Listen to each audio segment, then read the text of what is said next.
नमस्कार, आप सबका स्वागत है इंडियन इनसाइड विद जुनैद में। आज के संस्करण में हम बात करेंगे नीट 2024 के एग्जाम से रिलेटेड जो कंट्रोवर्सी इमर्ज हुई है। जैसा कि हम सबको पता है कि नीट के रिजल्ट्स 4 तारीख को इसी महीने आए और उसी के साथ बहुत सारी कंट्रोवर्सी हुई। ये रिजल्ट ऐसे टाइम में आया जब पूरा देश चुनाव परिणाम को देख रहा था। ऐसे टाइम में किसी को ध्यान नहीं गया कि हुआ क्या, लेकिन अचानक जो चीजें निकल के आ रही हैं, ये वो चीजें हैं जिससे हम और आप हम सबको चिंतित होने की जरूरत है। ये जो सवाल है कि क्या जो जो कंट्रोवर्सी इमर्ज हो रही है एनटीए को लेके, और खासकर को एनटीए को लेके बात की जा रही है कि अलग अलग फुल फॉर्म आ रहे हैं। ठीक है, नालायक testing agency, Nahal testing agency, इस तरह के नाम दिए जा रहे हैं। और जो इल्जाम लग रहे हैं, थोड़ी देर के लिए अगर मान ले वो सच है, जैसा कि होते हुए दिख भी रहा है, तो ये हम और आपको ये हम सबको इम्पैक्ट करने वाला है। हम सबकी लाइफ को इम्पैक्ट करने वाला है, क्योंकि फ्यूचर में जो डॉक्टर्स निकल के आएंगे, जो फर्जीवाड़ा जो हुआ है, अगर हुआ है तो एलिजिडली, तो जो फर्जी डॉक्टर्स आएंगे, वो वो हम सबके हेल्थ से के लिए बहुत बड़ा कंसर्न होगा। तो इसी के साथ इस मौजू पे बात करने के लिए आज हमारे साथ जो जुड़वा है साकिब, फिलहाल केरल में मेडिकल कॉलेज में है, कोटिया मेडिकल कॉलेज, और अभी सेकेंड ईयर में है। और कासिफ, जिनका अभी स्क्रीन दिख नहीं रहा है, वो ज्वाइन ही कर रहे हैं, वो अलीगढ़ में जो जेएनएमसी है, जो एएमयू के अंदर आता है, उसमें थर्ड ईयर के स्टूडेंट है। हाँ, दोनों ने नीट के थ्रू ही अपना स्कोर अचीव किया और अपनी सेंट्रल यूनिवर्सिटी में, और तो दोनों अचीवर्स रहे। तो इसलिए इनको मैंने सोचा आज ये नीट एस्पिरेंट को लेके, तो once a NEET aspirant, once aspirant is always aspirant, at least 4-5 साल तक के लिए तो ये होता ही है कि जो एक एस्पिरेंट होता है, उस उस माइंडसेट से नहीं निकल पाता जो प्रिपरेशन के माइंडसेट में। और उसकी वजह भी काफी सारी होती है, जैसे कि उसी के बैच के लड़के होते हैं जो तैयारी कर रहे होते हैं, हर साल प्रीवियस पेपर को चेक करना कि क्या इस बार आया, क्या आउटकम। तो वो एक माइंडसेट होता है जिससे नहीं निकल पाता, इसलिए मैं सोचा आज को दावत दी जाए और बात की जाए ये जो कंट्रोवर्सी इमर्ज हो रही है नीट से रिलेटेड, ये क्या है जी। साकिब, आप शुरुआत करेंगे या कासिफ आप? साकिब आप शुरू कीजिए। कासिफ, आप शुरुआत करें। कासिफ, आप शुरुआत करें, साकिब के नेटवर्क का इशू आ रहा है। जो थ्योरी निकल के आ रही है, पहली थ्योरी ये है कि एनटीए से लापरवाहियां हुई हैं। ठीक है, जो गेन ऑफ टाइम को लेके उन्होंने अ, कुछ फॉर्मूले निकाले हैं जिससे कि आपके रिजल्ट को इक्विवेलेंट किया जाए, जिसमें बहुत ज्यादा प्रॉब्लम्स हैं, जो कि बहुत तो सीरियस इशू है, लीक होना। हाँ, और तो एक्चुअल में है क्या इशू, आप हमें हमारे व्यूअर्स को समझाएं।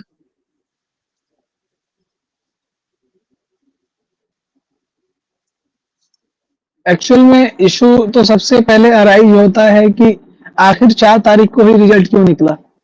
इतिहास में आज तक जितनी बार भी नीट हुआ है उसमें अगर जो डेट दी गई है नीट के एग्जाम के रिजल्ट की, या तो उस दिन रिजल्ट आया या उसके बाद आया है। लेकिन इस बार सरकार को ऐसी क्या जल्दी थी कि 4 तारीख को, जिस दिन इलेक्शन का रिजल्ट आना था, उस दिन शाम में अचानक से रिजल्ट आ जाता है विदाउट एनी इन्फो कि आज रिजल्ट आना है। जबकि डेट जब दिया गया था 14 तारीख का, 14 मई का, तो 4 तारीख को ही रिजल्ट क्यों निकला। सबसे पहले कंट्रोवर्सी वो राइज होती है। उसके बाद कंट्रोवर्सी ये है कि रिजल्ट निकला और उसमें इरेगुलरिटीज पाई गई। ठीक है, तो अब जो है लोगों का शक जो है वो यकीन में बदलते गया कि ये जो है, एक तो रिजल्ट आ गया गलत टाइम पे, ठीक, उसके बाद से गलती है, तो लोगों को ये लग रहा है कि कवर अप करने का प्लान था। क्योंकि ऑब्वियस सी बात है कि देश में जो एग्जाम चल रहा है, जो इलेक्शन का रिजल्ट आ रहा है, उसको किसी भी हाल में लोग जो है ज्यादा इंपॉर्टेंस देंगे then an exam in which 25 lakh students are appearing. The thing is we are talking about कि देश में अबाउट जितने भी लोग हैं उन लोगों का एक इलेक्शन हुआ उसका रिजल्ट है और एक दूसरी तरफ 25 लाख बच्चों का रिजल्ट है। तो कहीं ना कहीं ये लगता है कि एनटीए ने अपनी जो भी गलतियां हैं जो भी कमियां हैं उसको छुपाने के लिए उस दिन रिजल्ट निकाला ताकि कोई भी जो है आवाज उठाए तो उसकी आवाज दब जाए। ठीक है, तो ये एक मसला है। दूसरा मसला ये है कि कुछ बच्चों का कहना ये है, कुछ टेलीग्राम चैनल्स ऐसे हैं जिसपे क्लेम किया जा रहा है कि एग्जाम से एक दिन पहले जो है क्वेश्चन पेपर टेलीग्राम पे सर्कुलेट हुआ है। कुछ सेंटर्स ऐसे हैं जहां पे 16 जैसे गोधरा में एक सेंटर है सर्कुलेट हुआ है ना। उस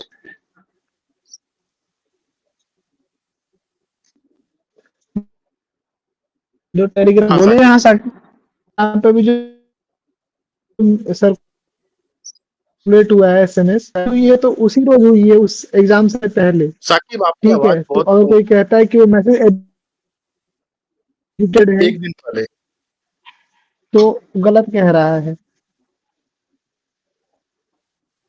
हेलो, आ रही है आवाज? हाँ साकिब आपकी आवाज हाँ, रुक के आ बोलिए। रही है। हाँ हाँ बोले, अभी बोले जो आप बोल रहे थे कंप्लीट करें।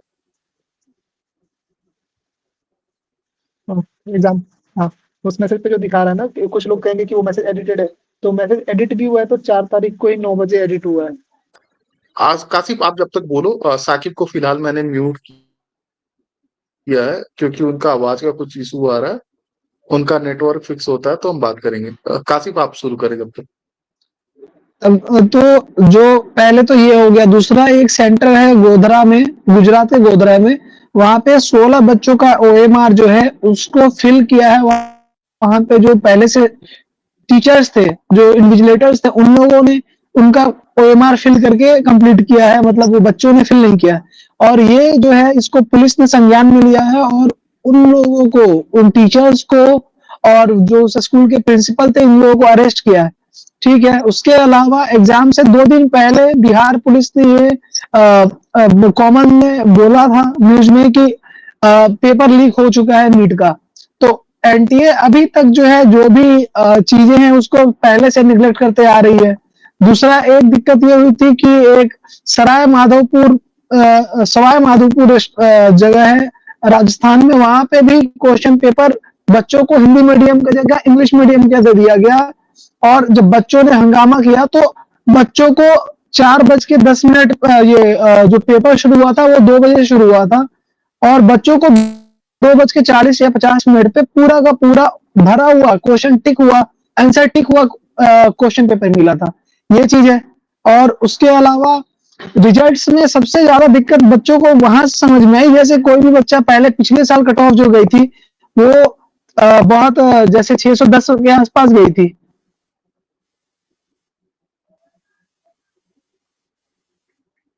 कासिफ इसमें एक और प्रॉब्लम है सिवाय माधेपुर में। इन्होंने क्या किया जो था, लेकिन क्वेश्चन पेपर का कोड डिफरेंट था। जैसे किसी को ए सेट का ओएमआर मिला जो उसको उसने पहले तो हिंदी मीडियम में कुछ कुछ भर भी दिया था, लेकिन उसको जो क्वेश्चन पेपर मिले वो एफ सीरीज के मिले। ठीक है, तो वो जो जो प्रॉब्लम है इसके वजह से भी ये जो अनफेयर बोला जा सकता है कि एग्जाम पूरी तरीके से अनफेयर था स्टूडेंट्स के साथ। ठीक है, जिसको एनटीए अपने प्रेस कॉन्फ्रेंस में बता भी नहीं रही कि वो सवाई माधोपुर में जो इंसिडेंट हुआ था उसके बारे में वो डिस्कस भी नहीं करना चाहती।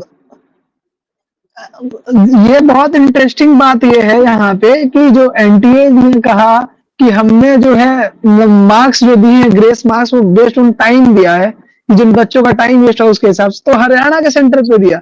ठीक है, और जो बच्चे जो है जो सबसे ज्यादा अफेक्टेड थे वो सवाई माधोपुर के बच्चे थे, उन बच्चों को तो कुछ ग्रेस ही मार्क्स नहीं मिला है।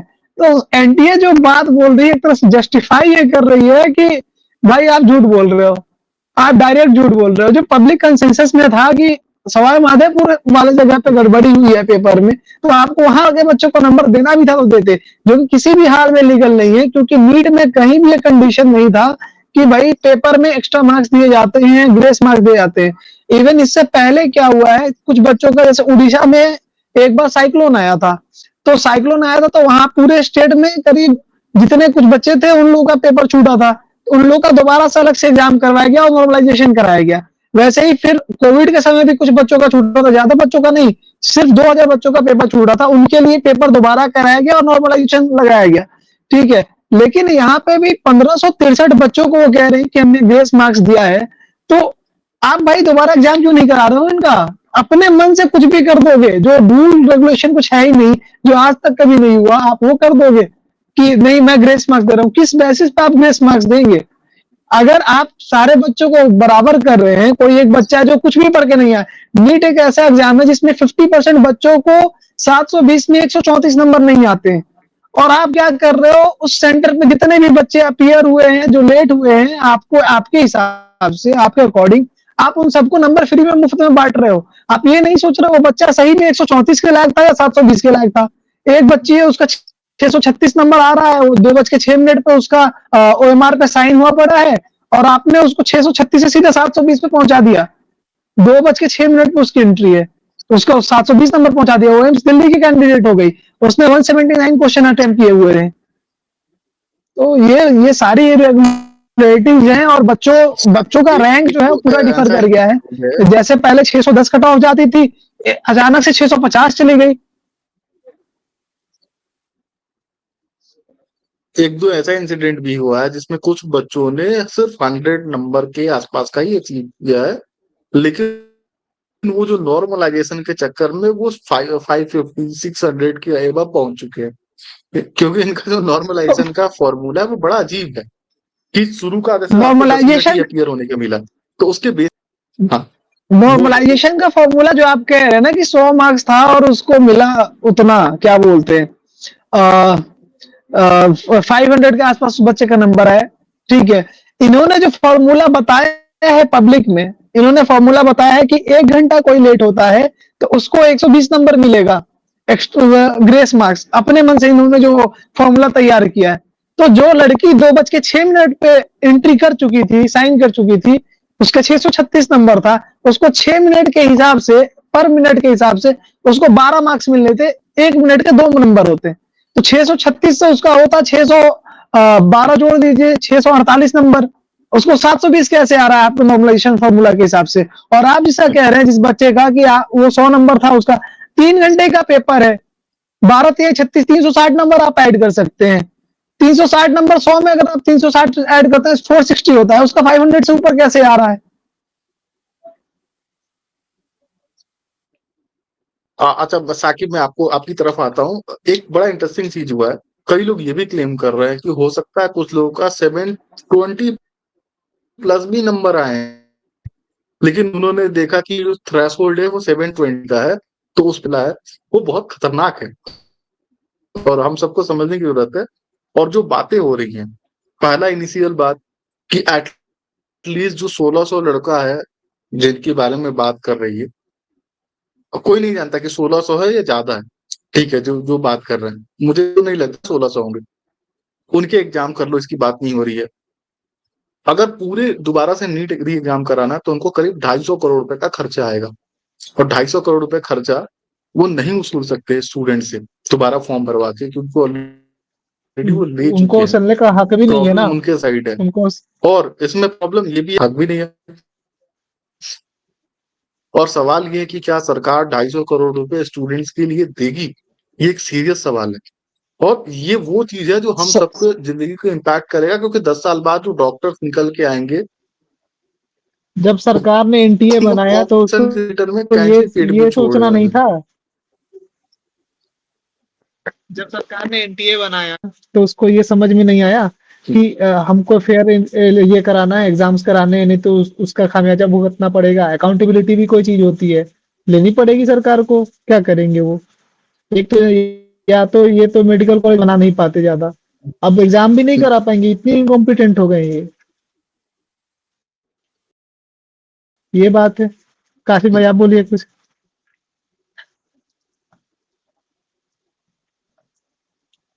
काशिफ, आप कुछ ऐड करना चाहें, वे फॉरवर्ड क्या हो सकता है? और जो पेपर जो हाँ भाई लीक हो आया, जो मीडिया में भी चला, वो पेपर टैली जब किया गया तो एज इट इज वो मिला, एज इट इज मैच हुआ। ठीक है, मैं आपको एक व्यूअर्स की जानकारी के लिए एक बड़ा सटीक एग्जाम्पल कोट करना चाहूंगा। जैसा कि आप सबको पता है, एक व्यापम घोटाला करके हुआ था महाराष्ट्र मध्य प्रदेश में।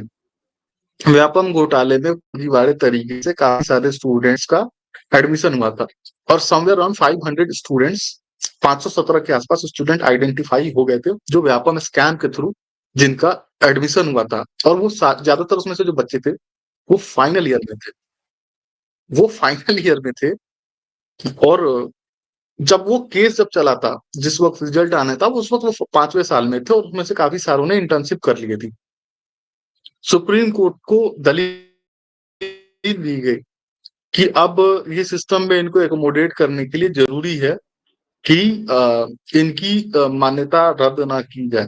लेकिन सुप्रीम कोर्ट ने उन सब की मान्यताएं रद्द की, एग्जाम्पल सेट किया कि ये देश के लिए बहुत सीरियस कंसर्न है, ऐसे डॉक्टर्स नहीं चाहिए, लेजिटिमेसी ऐसी चीजों में नहीं हो सकती। आप गलत तरीके से आके लास्ट में आप बोलो कि नहीं, देश को डॉक्टर्स की जरूरत है, इसलिए इनको एकोमोडेट किया जाए। ये सीरियस सवाल है और ये सीरियसली सवाल उठने चाहिए हम सबके थ्रू। हाँ, सरकार की भी मंशा साफ होनी चाहिए इसको लेके। फिलहाल तो वो शपथ ग्रहण और बाकी चीजों में इन्वॉल्व है। आई होप कि कोई प्रतिक्रिया आए और आनी चाहिए इस पे, और कुछ कंक्रीट होना चाहिए। ये मामला बच्चों के भविष्य का है, इस देश के भविष्य का है। आज 25 करोड़ स्टूडेंट्स में से ऐसा कोई स्टूडेंट नहीं होगा जो अपने आप को चीटेड फील नहीं करता होगा कि उसके साथ अनफेयर हुआ, सिवाय उन चंद बच्चों के जिन्होंने पैसे दे के क्वेश्चन पेपर खरीद लिए होंगे और 720 और बाकी चीजें लेके आए होंगे, या किसी को नॉर्मलाइजेशन का बेनिफिट मिलकर 720 चला गया।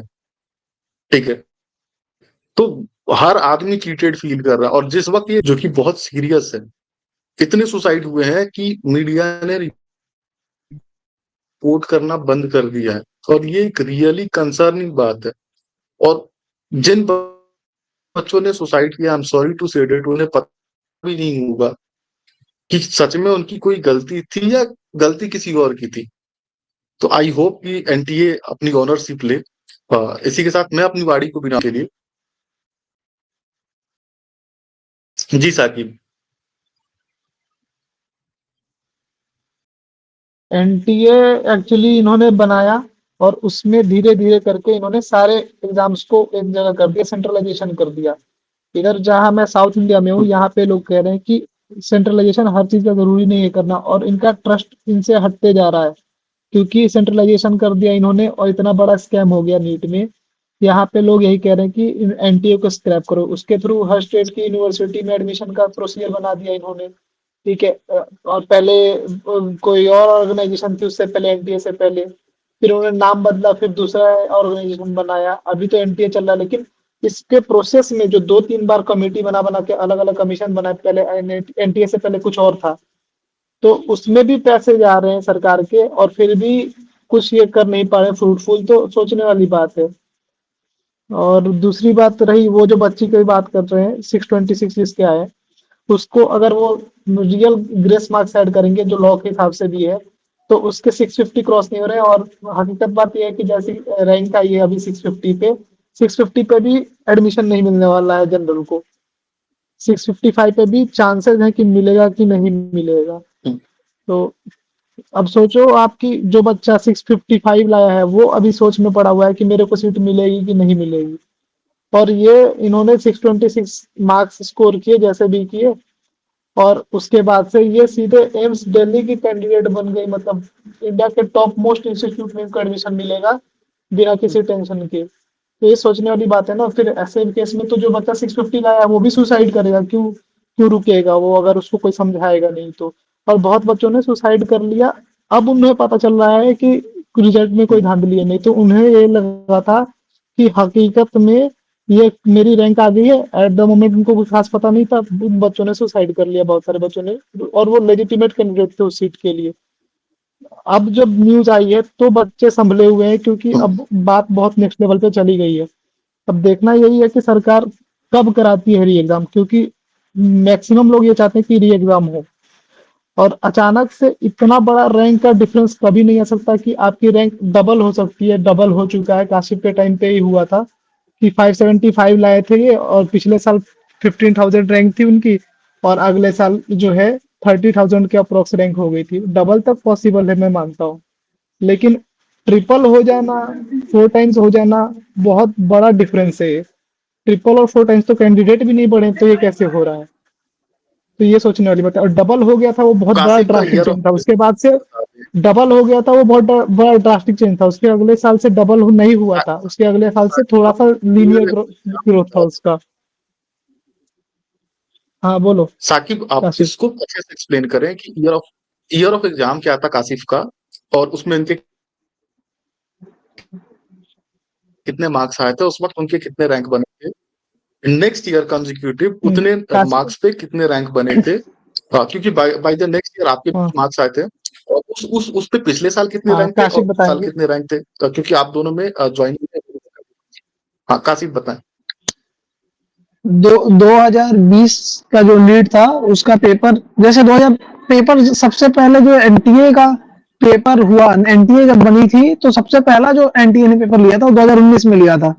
तो वो पेपर बहुत आसान था। उस साल में हमने पेपर नहीं दिया था। तो उस साल जो है, उस साल ड्रास्टिक चेंज हुआ था रैंक्स में। लेकिन ड्रास्टिक चेंज इतना हुआ था कि जैसे पहले किसी बंदे का सिलेक्शन जो है 560 पे होता था, तो 575 तक चला गया था मार्क्स। 15 नंबर मार्क्स का डिफरेंस आया था। ठीक है, तो मैं जो है, जब मैंने 2020 में पेपर दिया तो मेरे मार्क्स 577 आ रहे थे। तो मुझे एक्सपेक्टेशन थी कि हो सकता है मुझे कॉलेज मिल जाए। ठीक है, तो उस साल जो है मतलब पहले कॉलेज 15,000 रैंक तक मिलती थी, तो उस साल जो है रैंक जो है डबल हो गई थी, 30,000 रैंक करीब मेरी आई थी। ठीक है, तो उसके अगले साल भी जो जब हमने एग्जाम दिया, तो उसके अगले साल तो 600 के आसपास जो स्कोर था, 575 के आसपास जो रैंक बनी थी, वो 25,000 के आसपास बनी थी। मतलब एकदम आसपास में रैंक था। जैसे 30,000 रैंक 2020 में जब गई थी, तो 2021 में 32,000 33,000 ऐसी रैंक गई थी उस स्कोर पे। ठीक है, तो मतलब एक लीनियर ग्रोथ हो गया था। पेपर इजी आना सबसे शुरू हुआ, तो अगर एक बार जब पेपर इजी आने लगा तो उस समय से लगातार पेपर इजी आने लगा। तो फिर इजी पेपर आया 2020 में, तो ठीक था। 2021 में थोड़ा पेपर टफ हुआ, फिर भी रैंक उतनी ही थी।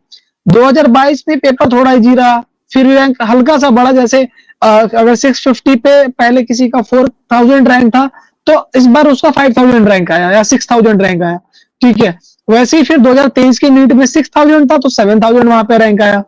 ठीक है, लेकिन इस बार क्या हुआ, 650 पे, जब वो पहले 575 पे जो रैंक आती थी, ठीक है, वो रैंक, उससे ज्यादा रैंक इस बार 650 पे है। मतलब आप सोचिए कि कोई बच्चा का 650 लेके आया है, तो उसकी रैंक जो है 31,000 है इस बार। और 2020 के नीट में इसमें 2020 मैं एक एग्जांपल देना चाहता हूँ अपने दोस्त का। मेरा दोस्त लास्ट ईयर लाया था 593 हाँ मार्क्स। हाँ, 2020 ठीक है, के नीट में क्या क्या था, आ, 650 में। नहीं आप सुनो तो, मेरी बात तो सुनो। पिछले साल वो लाया था 593 मार्क्स। ठीक, तो उसकी रैंक थी 38,000 के करीब या 34,000 के करीब। इस साल उसके आए हैं 640 के करीब में मार्क्स आए हैं, और उसकी रैंक पिछले साल से भी ज्यादा आई है। 43 और 44,000 रैंक आई है। मतलब पिछले साल से उसने 30-40 मार्क्स बढ़ा लिए नीट में, फिर भी उसकी रैंक जो है पिछले साल से ज्यादा आई है। सोचो कितनी बड़ी बात है ये। तो मेन सवाल तो ये है बोलो कि क्या काशिफ। एक साल में पढ़ने वाले बच्चे क्या 30,000 बढ़ गए? क्या?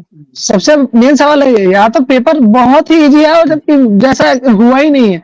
जो पेपर हल्का सा इजी था पिछले साल से, ठीक है, तो उसमें हम अगर एक्सपेक्ट भी करते हैं कि किसी का अगर रैंक चेंज होगा, 1,000 चेंज होगा, 2,000 चेंज होगा, वाइल्ड गेसेस में जाए तो 10,000 रैंक चेंज होगा उस मार्क्स पे। लेकिन अगर आप सीधे 20,000 चेंज कर देते हैं उस मार्क्स पे, तो ये तो बिल्कुल ही सोचने वाली बात है कि ये कंट्रोवर्सी के तौर पे आएगा ही। या तो आपने बीच में लेटरल एंट्री दी है बच्चों को, पता चला है कि कई बच्चों का नंबर जो है कम आ रहा है, और रैंक जो है, जैसे कोई एक बच्चा है उसका 575 पे रैंक है 30,000, और कोई एक बच्चा है वो 574 पे है, उसका रैंक 28,000 है। मतलब कम मार्क्स वाले बच्चे का अच्छा रैंक है, और ज्यादा मार्क्स वाले बच्चे का खराब रैंक है।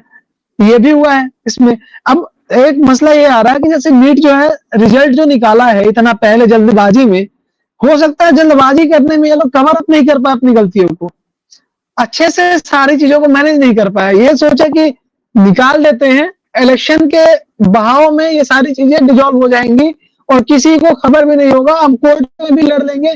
और बच्चे तो क्या है, बच्चे हैं भाई। आप परफॉर्म नहीं करेंगे, आपके पेरेंट्स आपको स्कोल्ड करेंगे बस, और आप सुन के दोबारा तैयारी को निकल जाओगे या कहीं एडमिशन ले लोगे, कोई हाथ पांव तो आप मार नहीं पाओगे ज्यादा। और बाकी इन एजेंसीज क्या है, ये कोर्ट में केस जाएगा, 2 महीने कोर्ट में केस लड़ेंगी, अच्छे से अच्छे वकील करेंगी, और अगर ज्यादा पब्लिक एजुटेशन नहीं हुआ तो कोर्ट भी नहीं कुछ करता है। मेन तो चीज ये है, जैसे अभी कुछ दिन पहले एक बार और नीट का ऐसे ही कुछ हुआ था, तो उसमें जो है करीब जो अफेक्टेड स्टूडेंट्स थे वो 1500 के करीब थे, आप 1000 के करीब थे। तो जो कोर्ट ने ये कहा था कि इतने कम बच्चों के लिए हम दोबारा एग्जाम नहीं कराएंगे, ठीक है। तो ये लोग जो है इतने अच्छे वकील रख लेते हैं कि ये प्रूव कर लेते हैं चीजों को कि हम दोबारा नहीं करा सकते। लेकिन यहाँ पे इस समय जो बच्चे अफेक्टेड हैं वो करीब जो अच्छे बच्चे हैं जो पढ़ने में बहुत मेहनत किए हुए, नीट जैसे एग्जाम में 600 से ऊपर नंबर लाना एक बहुत बड़ी बात होती है, लेकिन बच्चे 650 लेके जो अपर लिमिट है उसे 50 नंबर ऐड किए हुए फिर भी सिलेक्शन नहीं हो रहा है, ठीक है। तो इस रेंज में जो बच्चे हैं, इस रेंज में वो बच्चे ही करीब 40,000 बच्चे हैं। तो या तो बच्चे 40,000 है या फिर वर्चुअल बच्चे हैं 40,000। मैं तो ये कहूंगा वर्चुअल बच्चे हैं 40,000। इसमें बीच में बहुत लोगों की एंट्री मुझे लगता है कि दी गई है ऐसे ही नंबर बढ़ा बढ़ा के, ठीक है। तो अगर ऐसा कुछ है तो एनटीए जो है उसको क्लियर करे कि इसको कितना नंबर दिया गया है, पब्लिक डोमेन में लेके आए कि कौन बच्चे को कितना नंबर एक्स्ट्रा दिया गया, किस बेसिस पे दिया गया है, पूरा सबूत बच्चों के सामने पेश करे या पब्लिक डोमेन में रखे, ताकि लोगों को एनटीए पे भरोसा हो। नहीं तो एक नेशनल लेवल की एजेंसी अगर इतना बड़ा फ्रॉड हो और कोई क्लियर क्लैरिफिकेशन नहीं दे लोगों को, तो फिर कोई बंदा जो है उस पर ट्रस्ट कैसे करेगा। बात यहाँ उसकी नहीं है कि हाँ पेपर गड़बड़ हो गया, ये हो गया, वो हो गया। बात है ट्रस्ट का, बच्चों का ट्रस्ट कहां से होगा, पेरेंट्स का ट्रस्ट किस चीज पे होगा। तो इसलिए इसके लिए पूरा का पूरा एक अच्छे से कमेटी बना के जांच करनी चाहिए। अब मसला ये रहा, एक और बात ये है कि इन लोगों ने कल प्रेस कॉन्फ्रेंस किया है, ठीक है, एनटीए वालों ने, उनसे जो भी पूछा गया, एक जो भी सवाल पूछा गया उनका एक ही रिप्लाई था कि एक कमेटी बनेगी, कमेटी आपको रिप्लाई करेगी, एक कमेटी बनेगी, कमेटी रिप्लाई करेगी। हर क्वेश्चन का जवाब वही था, ठीक है। और आप सोचिए कि कमेटी के मेंबर्स कौन होंगे, कमेटी के मेंबर्स वही लोग होंगे जो एनटीए में पहले से मौजूद है। मतलब आप खुद ही गड़बड़ करो और आप खुद ही अपने आप को जज बना लो, ठीक है, कि मैं ही जज करूंगा कि गड़बड़ी हुई है कि नहीं हुई है। तो ये चीज है। और उसके अलावा ये है कि ये लोग प्रेस कॉन्फ्रेंस किए, कुछ भी जवाब नहीं दिए। इनका मेन टारगेट था चाय पे, ये इन लोगों का मेन बात बोला, बिल्कुल चाय पे था टारगेट। मैंने वो कॉन्फ्रेंस देखी, इन्होंने बड़ी एक इंटरेस्टिंग बात की, NTA is a very transparent organisation, और ये जुमला उन्होंने बार बार इस्तेमाल किया, NTA is very transparent organisation, NTA is very transparent organisation, ठीक है। तो क्या बोला जाए, बार बार एक चीज को क्यों बोलने की जरूरत है। आप मेरिट पे फोकस करें, हाँ। ये भी नहीं और बता रहे इस कि पे ये जो इस 1600 जो पे इस बच्चे पे एक जिनकी आप कहावत है, क्लेम कर रहे हो, इस पे एक कहावत है, हाँ, इस पे एक कहावत है कि झूठ को अगर सच करना है तो चिल्ला चिल्ला के इतनी बार बोलो कि सच लगने लगे।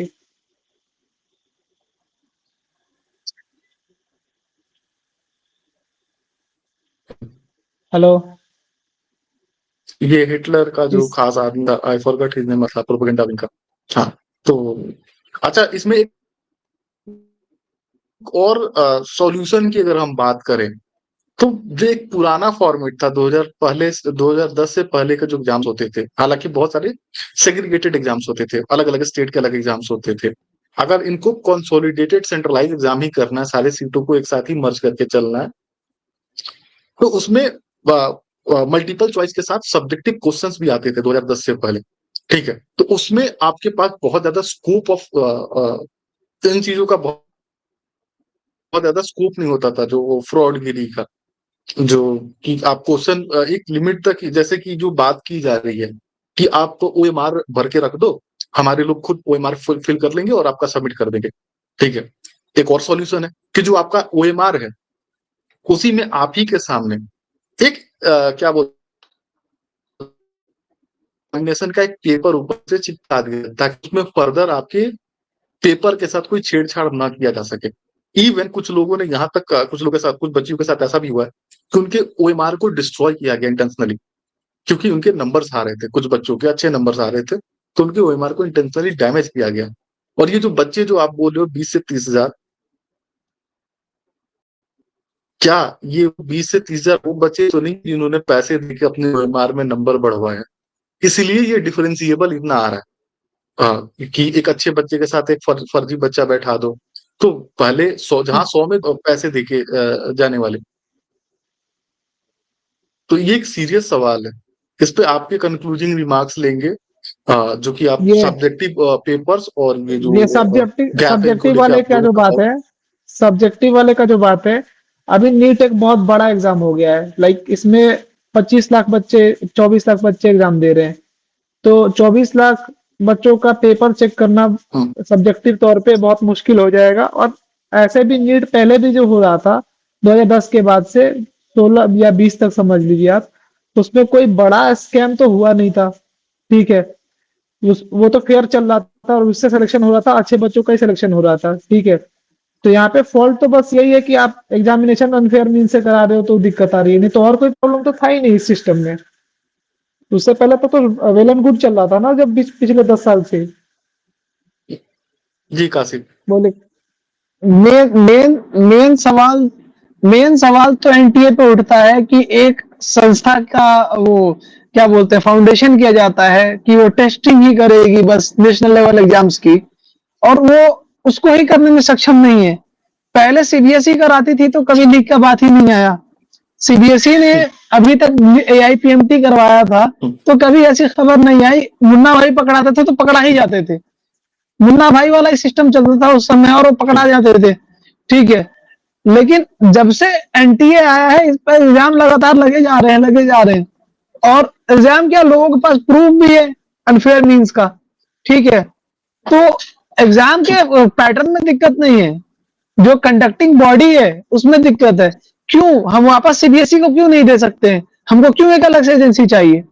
ठीक है, हमको नहीं चाहिए अलग से। सब लोग तो डिमांड ये कर रहे हैं कि भाई हमको सीबीएसई वापस दे दो। सीबीएसई का जो पेपर था उसका एक स्टैंडर्ड होता था, तो इतनी रैंक नहीं जाती थी। 650 पे 720 नंबर के पेपर में 650 पे आपका रैंक होता है 30,000। ठीक है, ये बहुत बड़ी बात है। इतनी एक्यूरेसी एक नॉर्मल ह्यूमन के लिए बहुत मुश्किल है। ठीक है, पहले जब सीबीएसई पेपर लेती थी, पेपर टफ आया करता था, जो बच्चे सही में काबिल होते थे वो स्कोर कर पाते थे। ठीक है, और उन लोगों को मतलब टेंशन नहीं होती थी इतनी कि रैंक ये आ जाएगी, रैंक वो आ जाएगी। अभी जब से एनटीए आया है इसने पेपर का पूरा लेवल ही डाउन कर दिया है। और ये लोग, मुझे तो ये लगता है इन लोगों ने इसलिए इतना डाउन किया है कि किसी भी कैसे भी स्टूडेंट को ये जस्टिफाई कर सकते हैं कि ये बच्चा जो है 720 के लायक था, क्योंकि पेपर ही इतना इजी आप बना दे रहे हो कि आप जस्टिफाई कर सकते हो कि हाँ ये 720 लेके आएगा। उस बच्चे का मीडिया ट्रायल भी आप कर लेंगे तो उसको तैयार किया जा सकता है 3-4 दिन में, 5-6 दिन में उसको तैयार किया जा सकता है रिस्पॉन्स देने के लिए। लेकिन जो पहले पेपर आया करता था सीबीएसई के समय में नीट का, वो पेपर वाकई में थोड़ा टफ लेवल का होता था, स्टैंडर्ड लेवल का होता था। अगर कोई बच्चा फेयर मिल से चला गया और अगर पब्लिक में आ गई तो उसको हम दोबारा टेस्ट करके पता लगा सकते थे कि हाँ ये लड़का गलत है।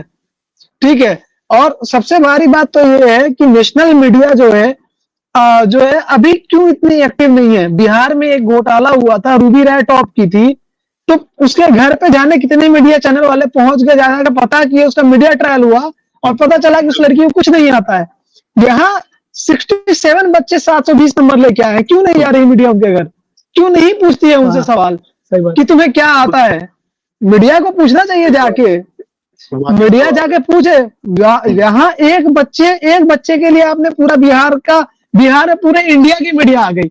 67 बच्चे, किसी एक को पकड़ो, आपके पास तो इंफॉर्मेशन आ जाता है। मीडिया के पास तो बहुत आसानी से इंफॉर्मेशन आ जाता है कौन बच्चा कहां से है कहां से नहीं है। और एनटीए तो खुद लिस्ट ऑफ टॉपर्स रिलीज करती है, 720 नंबर वाले जो भी बच्चे हैं उनके लिस्ट रिलीज करती है। मीडिया को तो अंदर के सोर्सेस से यही पता चल जाता है कि घपला वाला कौन है। मीडिया तो इतनी होती है काबिल, वो तो घपला वाला पता कर सकती है। मीडिया तो इतनी होती है। बात बोली काशिफ आपने जो बात बोली इससे बड़े 2 इंपॉर्टेंट कंक्लूजन निकल के आते हैं। पहली बात जो आपने सीबीएसई को लेके बोला कि सीबीएसई एग्जाम काफी अच्छा कंडक्ट कराती थी, जो कि अच्छी बात है। और काफी टाइम तक आईआईटी जेईई का भी एग्जाम सीबीएसई कराती रही है। बाद में इन्होंने इसको सीबीएसई ने हैंड ओवर कर दिया आईआईटी के एग्जाम्स को, ये नीट के अच्छा आईआईटी अच्छा जेईई के एग्जाम को आईआईटी को ही हैंड ओवर कर दिया। एक इम्पोर्टेंट एग्जाम्पल और दूंगा। जैसे जो पेपर लीक्स होते हैं एनटीए के अंडर में ही होते हैं। जैसे जेईई मेंस का पेपर भी कई दफा कहा गया है, पाया गया है कि मतलब जो कंप्यूटर पे उसका एग्जाम होता है जेईई मेंस का, कंप्यूटर से उन लोगों का रिमोट पे लेके उनको उनका पेपर सॉल्व किया गया था। ये स्कैम भी पकड़ में आया था कुछ दिन पहले। लेकिन जो पेपर एनटीए नहीं कंडक्ट कराती है, जैसे जेईई एडवांस जो है वो कंप्लीटली आईआईटी ही कंडक्ट कराती है। वो उन्होंने कंप्लीटली कह रखा है कि हम किसी को देंगे ही नहीं, है हम खुद कंडक्ट कराएंगे। आईआईटी के एग्जाम में तो कभी घपला हो ही नहीं पाता है, क्या मसला है? एनटीए से ही क्यों हो रही है गलती, आईआईटी से क्यों गलती नहीं हो रही है, सीबीएसई से क्यों गलती नहीं हो रही है? इसका मतलब ये है कि आप अगर किसी चीज को पार्टिकुलरली बनाते हैं कि हाँ यही चीज इस चीज का एग्जाम लेगी, तो उसमें स्कोप रहता है, इसमें ही स्कोप रहता है कि इसमें चोरी हो सकती है। वो ऐसा हो गया ना कि हर चीज का ठेकेदार एक हो गया, ठेकेदार से कांटेक्ट कर लो और सारा काम हो जाएगा। सुन तो लो मेरी बात। ये जो आईआईटी जो एग्जाम कंडक्ट कराती है, आईआईटी जेईई का जो एग्जाम होता है वो जनरली आईआईटी ही कंडक्ट कराती है और आईआईटी में रोटेशनल बेसिस पे आता है। हाँ, मैंने जिस वक्त आईआईटी का एग्जाम दिया था उस वक्त आईआईटी पटना को उस वक्त रिस्पॉन्सिबिलिटी मिली हुई थी और हर साल सर्कुलेशन में एक एक आईआईटी को मिलता है कि इस बार आप कंडक्ट कराओगे और ये लोग अपना जी जान लगा देते हैं पूरी तरीके से कि कुछ भी हो हमारे इंस्टीट्यूट पे नाम नहीं आना चाहिए, ठीक है? तो इसको एडॉप्ट जरूर करना चाहिए, ठीक है? अगर एनटीए चाहे तो ऑनबोर्ड कर सकती है अपने एग्जाम प्रोसेस में। जो आपके जो टॉप मेडिकल कॉलेजेस हैं एम्स को ऑनबोर्ड कर सकती है, स्टेट के काफी अच्छे अच्छे कॉलेजेस उनको भी ऑनबोर्ड कर सकती है, वो कोलैबोरेट कर सकते हैं। सुन ले बस 2 मिनट सुन ले। जो पेपर का जो पैटर्न है ये रिपीटेडली इन्होंने आसान किया है, जो कि अच्छी बात नहीं है। जब आप बोर्ड एग्जाम्स को कंडक्ट करते हो तो उसमें आपकी मंशा होनी चाहिए कि बच्चों को मोटिवेट करने के लिए आप कुछ ऐसे इकदाम उठाएं जिससे कि बच्चों के अच्छे से अच्छे नंबर आए, फेयर नंबर आए, ताकि वो मोटिवेट हो सके स्टेट एग्जाम्स में या फिर जो बोर्ड एग्जाम्स होते हैं स्टेट के या सेंट्रल सीबीएसई के 10वीं या 12वीं के। लेकिन जब आप कॉम्पिटिटिव एग्जाम में जाते हैं तो आपकी मजबूरी होती है, जब वॉल्यूम ऑफ पीपल बढ़ते हैं तो उसके पैटर्न हमेशा आपको टफ करना आपकी मजबूरी होती है। तभी वो जो पिरामिड बनता है ना, ट्रायंगुलर पिरामिड, टॉप में एक, उसके नीचे थोड़े ज्यादा, उसके नीचे थोड़े ज्यादा, उसके नीचे थोड़े ज्यादा, वो पिरामिड हायरार्की मेंटेन हो पाए, जो कि हो नहीं रही है आज के टाइम में। सबसे बड़ा कंफ्यूजन है कि एम्स में जाएगा कौन, क्योंकि जितनी एम्स की सीटें नहीं उससे ज्यादा टॉपर्स है 720 वाले, ठीक है? उसमें बोलने के जिनका रजिस्ट्रेशन नंबर पहले आता हम उनको भेजेंगे, ठीक है? तो क्या दूसरे ने गलती की क्या? मतलब बाद में रजिस्ट्रेशन करा के कोई गरीब आदमी, गरीब परिवार का बच्चा 720 ला दिया, उसने गलती कर दी क्या कि उसके पास 20 रुपए नहीं थे, साइबर कैफे में जाकर अपने फॉर्म अरे नहीं भर उसमें पाया, भी ठीक है? किसी उसमें के भी एक पेरेंट्स वो बीमार थे है, इसलिए लेट हो गया। उसमें भी एक क्राइटेरिया एज वाला है। जैसे कोई बच्चा है हाँ, पहली बार दिया और उसने 720 में 720 ला लिया, मतलब वो बहुत इंटेलिजेंट बच्चा है, लेकिन उसका एज मतलब फर्स्ट अटेम्प्ट था तो एज कम है, तो उसको नहीं, जिसका एज ज्यादा है उसको सीट मिलेगी। तो बहुत टैलेंटेड बच्चा है तो तुम भाड़ में जाओ, ठीक है? ये हो गया इसके हिसाब से। फिर एज के साथ है, नहीं अगर कम एज में साकिब, निकाल के जाता है। साकिब और कासिम, आप एक एक कंक्लूजिंग रिमार्क्स लूंगा, एक एक कंक्लूजिंग रिमार्क्स, इसके साथ हम इसको एंड करेंगे।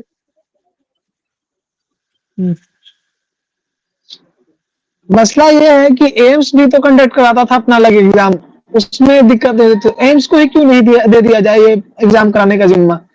एम्स जो है बहुत ही रिस्पेक्टेबल ऑर्गेनाइजेशन है और उसने आज तक जितनी बार अपना पेपर कराया है एम्स का एंट्रेंस का, नीट पहले मेडिकल एंट्रेंस करवाता था यूजी के लिए, उसमें कभी भी अनफेयर मींस हुआ ही नहीं है, उन्होंने करने ही नहीं दिया।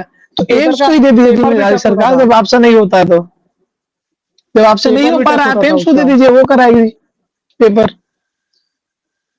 और कंक्लूसिव रिमार्क्स मैं अपना दे दे रहा हूँ एंड करने के लिए कि मेरे मायने में एग्जाम में बहुत ज्यादा गड़बड़ी हुई है, ठीक है, और नेशनल लेवल के एग्जाम में इसमें इतनी बड़ी गड़बड़ी टॉलरेट नहीं की जा सकती, और बच्चों का फ्यूचर का सवाल है, देश का मेडिकल एजुकेशन का, हेल्थ केयर का सवाल है। तो एग्जाम जो है जल्द से जल्द डिसीजन लेके बच्चों को इन्फॉर्म करना चाहिए कि एग्जाम दोबारा कब होगी, और एग्जाम तो होनी चाहिए दोबारा, और जल्द से जल्द बच्चों को इन्फॉर्म किया जाए कि आपका एग्जाम कब होगा, ठीक है, ताकि बच्चे दोबारा पढ़ाई में लगे और बच्चे जो है मेंटल स्ट्रेस से बाहर निकले, बच्चे सुसाइड करना बंद करें अपना, बच्चों को होप दिखे कि नहीं अभी सिचुएशन सही हो सकती है, दोबारा से अगर कंडक्ट होगा तो इस बार फेयर होगा, ठीक है। तो ये मेरा कंक्लूसिव रिमार्क्स है इसके रिगार्डिंग।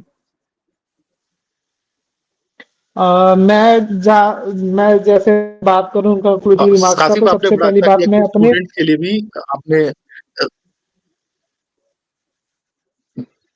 कासिफ आपने बहुत अच्छा किया कि स्टूडेंट्स के लिए भी कुछ ऐड किया कि उनके लिए भी क्या होना चाहिए। साकिब आप अपना कंक्लूड करें। हाँ, मैं बता रहा हूँ, मैं बिहार से आता हूँ, ठीक है। बिहार में आजादी से लेके अब तक 1000 सीटें है मेडिकल कॉलेज में, गवर्नमेंट सीटें। और वहीं एक दूसरा स्टेट है यूपी, जो पिछले साल या उसके पिछले साल एक साल में 1000 सीटें बढ़ा दी। तो इसमें सबसे बुरा कोई राज्य पीसेगा तो वो है बिहार और बिहार के बच्चे। मैं भी उसी का एक एग्जाम्पल हूँ कि मैं एक दूसरे स्टेट में आके पढ़ रहा हूँ, वो भी साउथ इंडियन स्टेट में। फूड एडजस्टमेंट करने पड़ते हैं, लैंग्वेज सीखनी पड़ती है, ये सारी चीजों का सामना करना पड़ता है। तो एक तो ये है कि चलो एग्जाम को फेयर कराना है, आपका ये जिम्मेदारी है। अब बिहार में जैसे स्टेट्स को सीट बढ़ाने की जरूरत है, अब तक वो क्या कर रहे हैं, हाथ पे हाथ रखे वही जानते हैं। और जाहिर सी बात है, मैं भी इसी स्टैंड पे हूँ कि एग्जाम होने चाहिए, दोबारा हो, और जल्द से जल्द अनाउंसमेंट हो इसका कि एग्जाम दोबारा होगा, ताकि बच्चे स्ट्रेस से बाहर आए और मेंटली प्रिपेयर करें। घर वालों को, अभी बहुत सारे बच्चे ऐसे होते हैं इकोनॉमिकली जो लिटरली एक साल ही अफोर्ड कर सकते थे नीट की तैयारी के लिए। अभी आप यहाँ से 4 महीने भी दे दोगे ना, तो बहुत सारे बच्चे होंगे वो ड्रॉप कर देंगे, क्योंकि उनके पास 4 महीने एक्स्ट्रा कोटा रहने का पैसा नहीं है, वो ड्रॉप कर देंगे प्लान, वो नहीं रह सकते, या फिर कुछ उनको कॉम्प्रोमाइजेस करने पड़ेंगे बड़े लेवल पे। तो जल्द से जल्द डिसीजन ले और जल्द से जल्द टाइम दे, और एग्जाम दोबारा हो सकता है। मैं भी लास्ट ईयर जब एग्जाम दिया था अपने टाइम पे, तो जुलाई में एग्जाम हुआ था, ठीक है। उससे पहले जब कोविड आया था तो डिले होके अक्टूबर या सितंबर में, अगस्त या सितंबर में हुआ था। तो एग्जाम अभी से भी 3-4 महीने बाद हो सकता है, ऐसा कोई बात नहीं है, प्रैक्टिकलिटी का हो जाएगा। अब मंशा होनी चाहिए, करके देखें, बस यही है।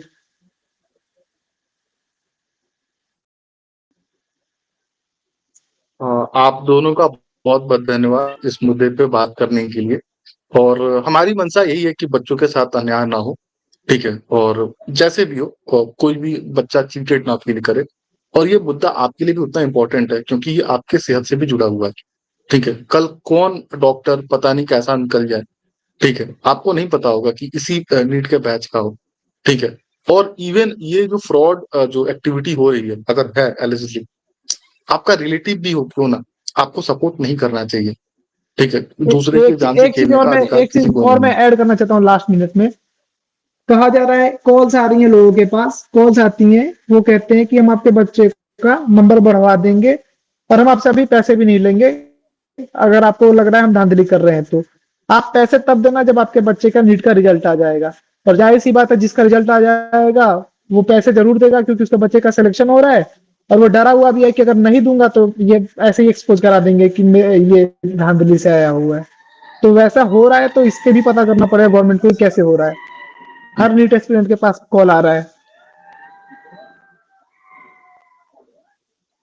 बस ये, आप कंक्लूड कीजिए। ये बहुत सीरियस है और इसके ऊपर डेफिनेटली, हाँ, डेफिनेटली भारत सरकार को इंटरवीन करना चाहिए। अगर भारत सरकार इंटरवीन नहीं करता है तो कोर्ट को इंटरवीन करना चाहिए। फिलहाल कोर्ट की छुट्टियां चल रही हैं समर वेकेशन की, और आई होप कि उनको फांसी होती है तो उस टाइम में रात को भी कोर्टें खुल जाती हैं। लेकिन जहां 25 लाख बच्चों के भविष्य का सवाल है, और ये सिर्फ 25 लाख बच्चों के भविष्य का सवाल नहीं है, 25 लाख परिवारों का भी सवाल है। 25 लाख परिवार मतलब कम से कम 2-2.5 करोड़ परिवारों का सवाल है। और सिर्फ ये 2-2.5 करोड़ जो परिवार है, इनसे कम से कम 20-25 करोड़ भारत की जनता प्रभावित होगी। ठीक है, आप ये मान के रख लें। तो ये जो चीज हो रही है आज, इससे कहीं ना कहीं आप और हम सब प्रभावित होंगे। आज नहीं हो, 50 साल बाद होंगे, 20 साल बाद होंगे, लेकिन यही बैच के लड़के आपको जिंदगी में कभी ना कभी जरूर मिलेंगे। आपको नहीं मिलेंगे, आपके रिश्तेदार को मिलेंगे। ठीक है, तो इस पे हम सबको आवाज उठानी चाहिए और एक दबाव मेंटेन करना चाहिए, जिससे कि बच्चों के लिए कुछ सीरियस हो और कोई भी बच्चा चीटेड फील ना करे। ठीक है, और ये भावना जो है बच्चों के अंदर ना आए। और आई रिक्वेस्ट की जो बच्चे जो अपना मन जो है दूसरे दिशा में ले जा चुके हैं, सुसाइड की तरफ ले जा रहे हैं, आई रिक्वेस्ट की इस तरफ ना जाए। आपके पास लाइफ में और भी है। जी काशी।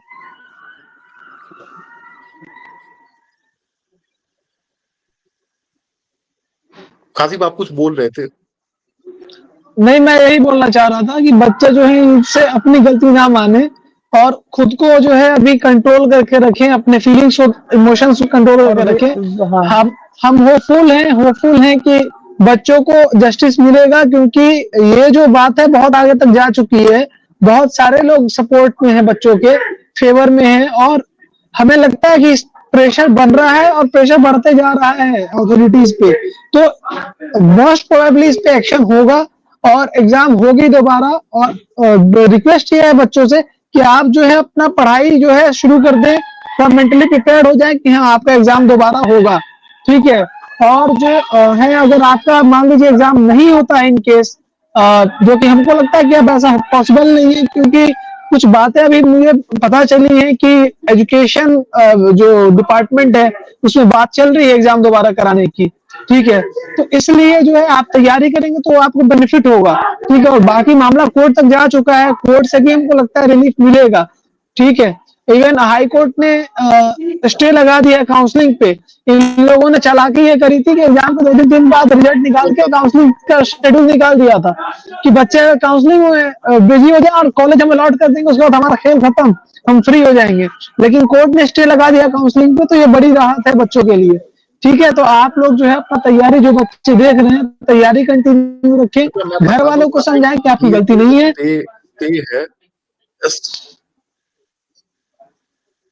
स्टे कोलकाता की कोर्ट से आया है, और भी डिफरेंट स्टेट के कोर्ट्स हैं, यूपी के जो कोर्ट्स हैं, एमपी के कोर्ट्स, और 2-3 स्टेट्स के आ जाएंगे। तो सुप्रीम कोर्ट के लिए भी मजबूरी हो जाएगा स्टे रखना। तो आई रिक्वेस्ट कि जो लोग भी लीगल प्रोसेस में इन्वॉल्व हैं, कोर्ट केसेस कर रहे हैं, डिफरेंट कोचिंग इंस्टीट्यूट्स हैं, कुछ अपने नंबर बनाने के लिए भी कर रहे हैं, कुछ सीरियसली भी कर रहे हैं। तो यहाँ जब छात्रों का मैटर है, तो विदाउट कोई पॉलिटिक्स, विदाउट कोई कंपटीशन, बच्चों का साथ दें अपने।